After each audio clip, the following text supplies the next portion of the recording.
What up guys, Synapse here, and today I want to talk a little bit about dates because so far I haven't really delved into it that much. I've been talking a lot about pulling on the same day, that sort of thing, at least recently, but dates are good, they are important, they are usually how most guys get laid.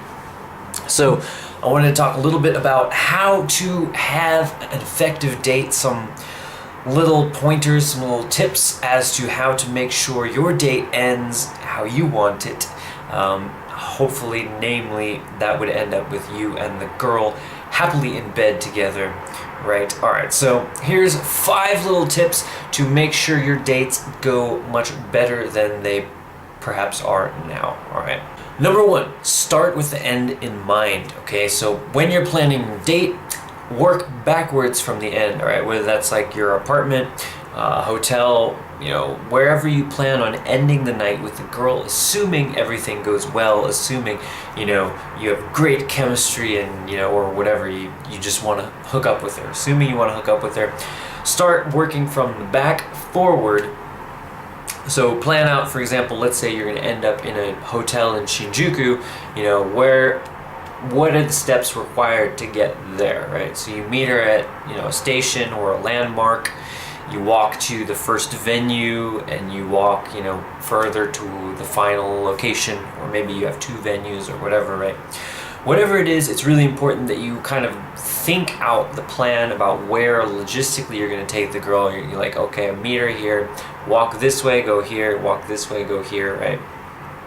Once you kind of run 50, 100, 200 dates, something like that, you can kind of, this is already built into you. You don't really need to think of it consciously, but at the beginning you definitely do need to plan things out rather carefully, and ensure that, one, that you have enough time, right? So take into account her last train, or, you know, if she's going to stay out all night, which is another possibility, but you don't want to just kind of be unsure what's going to happen or hope for the best, right?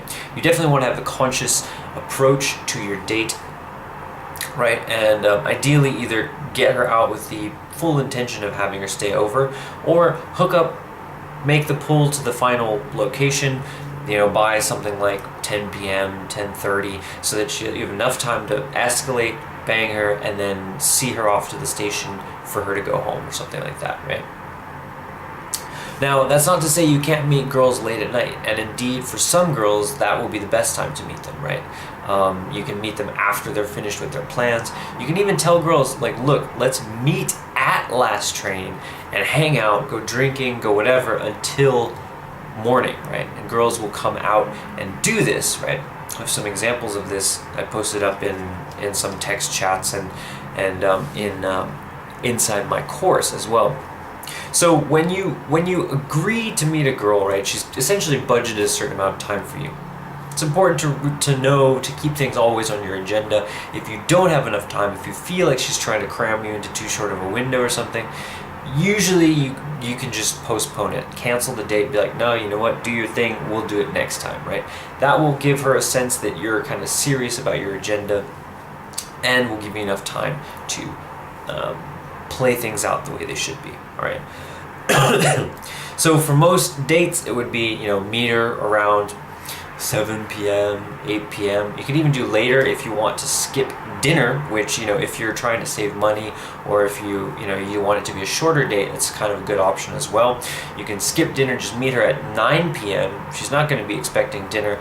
Take her somewhere for, you know, a couple drinks, do the work, cut a little bit deeper, get to know her a little bit, and then pull her to your house or the hotel after that, right? And that's usually enough time as well, but you are going to have to be a little bit faster, all right? Now, that said, I don't want you guys to think that you need some sort of really long-winded, elaborate date with crazy multiple venues, or super romantic, you know, like top of Tokyo Tower, and then you go to the French restaurant. Just something simple is much better, right? Something basic, right? Don't drop too much money on the first date. Take her somewhere you can afford, and that, you know, you don't really mind paying for most or even all of it if you feel that way, right?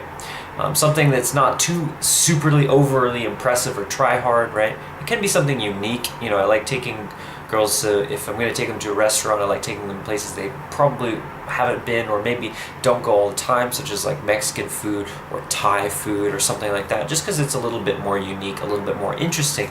And as she's hanging out with you, which is potentially a foreigner, maybe a little bit different from the people who she usually hangs out with, she can have some food that's a little bit different. So everything is a little bit different. That sets the stage perfectly for if she normally hooks up with guys after 3 or 4 or 5 dates. Well, tonight everything is a little bit different, and she's going to make the exception for you. All right, so keep in mind, don't be afraid. Obviously, you're a foreigner. You can own that and take advantage of that fact that you are a little bit different. You do have some different things to provide to her, to give to her a new and fresh experience, right? But the important part, of course, is planning from the end and working your way back towards the beginning to make sure you have enough time and make sure you're walking in the right direction, make sure you know where you're going, right? All of these things should be ironed out before you go on the date. Number 2 is control the energy of the night, okay? So a lot of guys come in pretty nervous, right, when they meet a girl for the first time on the date, that is, and that's pretty much to be expected. You want the night to go well. You're like wondering, is she going to put out or not? How's it going to go? And the girl at the same time is feeling nervous as well. She's like, am I going to be able to even communicate with this guy? Is this guy cool? Is he normal? Is he going to freak out? Is he going to push me too hard? Is he going to not even pull the trigger, right? Girls have these anxieties and fears too, so don't worry, right? Basically, a lot of people put a lot of stress and emphasis at making, worrying about the beginning of the date, right? And on the flip side, you just don't actually need to do any of this. You should just relax, realize, look, I have this at least 2 hours of her time, right? That I can basically fuck up for the first hour, and the second hour recover and pull her, and it'll all be fine, right? So don't put so much pressure on yourself at the beginning. But realize that there is kind of a flow of energy over the course of the night with the girl, that you want to take her on an emotional tour over the course of the date. So there was going to be moments of sobriety, and I mean this in the emotional sense, not in the alcoholic sense, right? There's going to be moments of like calmness, moments of seriousness. Ideally, there will be moments of laughing and sharing a joke or sharing something funny. There'll be lighthearted, vibing type conversation and lower, cutting deeper type conversation. And ideally, you should be fluctuating around that as you go through the date, all right? This overall has the effect of sucking her into your frame and bringing her on this experience that she's then going to remember for a much longer time than if the whole interaction was just flat and stale, right? Motion creates emotion. Moving throughout the course of the night emotionally, much more so than physically, although physically also matters as well. It's going to really set the stage for when you lead to escalation. She's going to follow you into that as well, okay? So make sure to go through a wide variety of emotional terrain and conversational terrain as well. Number 3 is to captivate during the transitions. All right, so this is the very important part, is when you're on the transition, right? When you're transitioning with her to the next venue, or to the hotel especially, or to your house or whatever, right? When you're going on that transition, that's kind of the moment of truth, all right? This is the moment when you need all of your game, you need all of your attention, you need to be able to talk basically continuously, right, as you're pulling her to the next place, right? Because if you stall out, if you drop the ball conversationally, she's gonna have a moment to kind of come to her senses and be like, well, wait, what's happening? Where are we going? No, I can't do this, right? But if you're talking, if you're having fun the whole time, she's much more likely to just smoothly come along with you into the hotel, into your house, or wherever it is you're trying to take her. This is the gift of gab, or the ability to kind of talk forever about anything, which you will develop as, we practice just speaking with girls more. So if you're kind of an introverted guy like I was at the beginning, might be kind of hard to imagine now, but you do definitely develop this, right? The ability to speak almost endlessly and about pretty much whatever is kind of like a muscle, just like any other muscle. So the more you use it, the better you get at it, all right? So just realize that when you're sitting at the bar or restaurant or whatever, there can be pauses in the conversation. It can get quiet for a bit. It can be chill, right?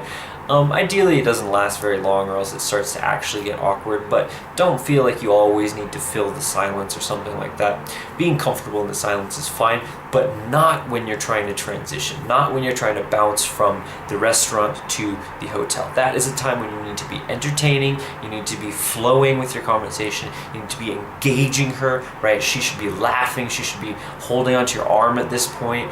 You should be guiding her around, you should be, like moving people out of the way, whatever it is, right? By that point in the date, by the end of the first venue or the end of however many venues you want to go to, right? The end of the restaurant, the end of the bar, whatever, there should be like a little bubble around you guys, right? At first you were two separate people, but over the course of, you go and you sit down and you learn about each other and the bubble kind of connects. And then as you move to the next stage, you keep that, you maintain that bubble by being engaging and gaming her at that most critical point, right? And this kind of goes for any sort of bounce, whether it's from a club, from a bar, even the first day when you know a girl on the street as you're walking, you should be engaging her the entire time, right? But it's definitely especially important on dates, right? Because it's kind of the moment of truth, right? It's the moment where it's like, well, we had a nice dinner, we had a nice date.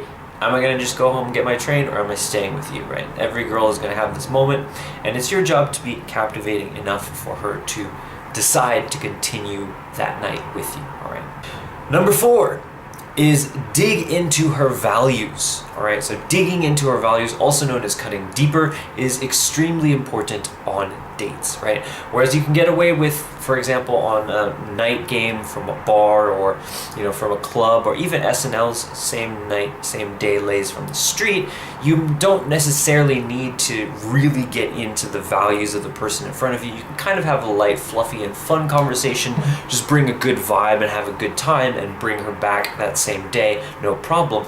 If she's meeting you a second time, right, she's gonna have questions, she's gonna wanna know more about you, and there's a little bit more of a serious vibe to it because it is a date, right? Now, you don't want to get too serious, of course, but you do want to learn some stuff about her, right? So getting in the habit of digging down past the superficial things she says and down onto the level of what they mean about her and her choices, who she is as a person, right? Because the more you're able to kind of put yourself in her mind, put yourself in her shoes, and kind of understand where she's coming from, right? Really feel kind of a deep empathy, not like a fake empathy, right, with her, the more willing she's going to be to come with you at the end, the more she's going to feel like she knows you, right? Because a lot of the barriers that women have to sex on the first date is that they don't feel like they know you well. So your job within the first hour and a half is to get to know them better than most average people can within that hour or hour and a half. And yes, this does take practice, but once again, like anything else, it's like a muscle, constantly flexing it, right? You can dig deeper into these girls, these human beings in front of you, right? Now, it's important here to note that a lot of advice, a lot of traditional dating advice says to avoid topics like religion or family or, I don't know, there's a few others, right? Most of the time, I would say that you just go straight for them, right? Go straight, just cut straight through the fluff, right? These are things that you're not supposed to say with people that you've just met, so at the risk of offending them or whatever. But fuck that, because if you're gonna hook up with the girl at the end of an hour and a half or 2 hours, she's gonna have to be on a close basis with you, right? And to do that, you are going to need to explore some terrain that might be somewhat risky to other people, right? So other people might not say these kinds of things or might not explore these kinds of terrain or conversational topics unless they are with their close friends, okay?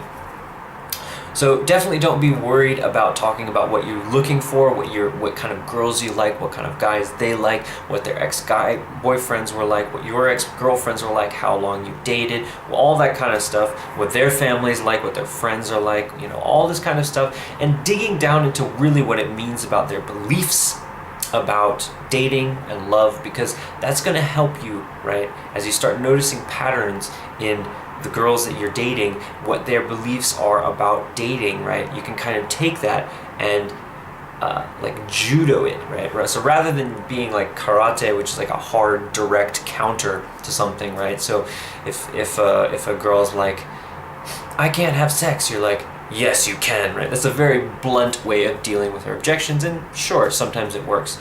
Ideally, you're able to kind of understand, intuit her beliefs about sex and relationships that are maybe going to cause problems later, and over the course of date, while you're sitting civilized at the dinner table, you can kind of start to kind of bend and transmute those, so that by the time you bounce the girl, she's already said to herself, based on what you've told her back, she's like, oh, you know what? It's actually okay, right? It's all right. I don't need to like guard myself. I don't need to put up a strange artificial number of dates before I can put out, right? I don't need to do any of these things, right? Even though I normally do, because this guy is different. With this guy, it's different, all right? So that's kind of the general vibe, the general mindset, what you're trying to accomplish as you're sitting down over the date. But to do that, you need to dig into her values. You need to get down past the surface level. All right. Now, this is something that might be kind of difficult to do in another language, right? It might be difficult to do if you don't speak a lot of Japanese and she doesn't speak a lot of English, right? But 100% you can hook up with girls that you have no language with in common at all, right? Doesn't matter who they are, doesn't matter what language it is that you don't share, right? You can hook up with them, right? So you always have kind of enough tools at your disposal. Use any means necessary to communicate, such as, you know, translating apps or whatever, right? Finally, number 5 is make the move, all right? So crucially important, so very important that you cross the Rubicon, that you make the move, that you take the kiss, right? That you make your intentions known, right? That starts first by pulling them into isolation, and then by going for it, right? Now, I have had situations in the past where I pulled a girl back to my house, and she starts like kind of sitting there looking at her phone, and I'm thinking in my head like, oh, she's not into me, like this is not going well. I'll be like playing some music, and like, you know, I've had, of course, like tons of dates, right? So sometimes, you know, I'll have bitched out, right? Especially at the beginning. I don't really do this anymore, but I'll have bitched out. I'll be like, oh, nah, she's not into me. Like, she's just looking at her phone, or she's like not really engaging. Like, I'm just not going to go for it, right? I'll try on the next date, right? Maybe she'll like me more then, right? The wrong mentality. If you like it, if you like her, go for it. Make the kiss. Make the move every single time with predictability to yourself, all right? It don't take a word, not a single word. Go on and kiss the girl. Sing with me now. Sha-la-la-la-la-la, oh my, look like the boy too shy. Ain't gonna kiss the girl. If it helps you, go into your house, set an alarm on vibrate on your phone for 10 minutes, all right? Put it in your pocket. Give yourself 10 minutes, you know, make a drink, show her the pictures on your wall or whatever, play some music, sit down, and about 10 minutes in, that's going to vibrate, and then just go in for the kiss, all right? Because you have to do it before you run out of time. You have to do it so that if she likes you, if she's into it, right, you have enough time to close the deal before she has to leave for her last train, right? Now, like I said, sometimes I have girls where they're just sitting on their phone, or like they refuse to sit on the couch, they'll sit on the floor, or they sit next to me, but they'll put their bag between me and them. All these kinds of things, right? It's easy to get in your head, be like, oh, she doesn't like me, it's not gonna work, right? Don't worry too much about them.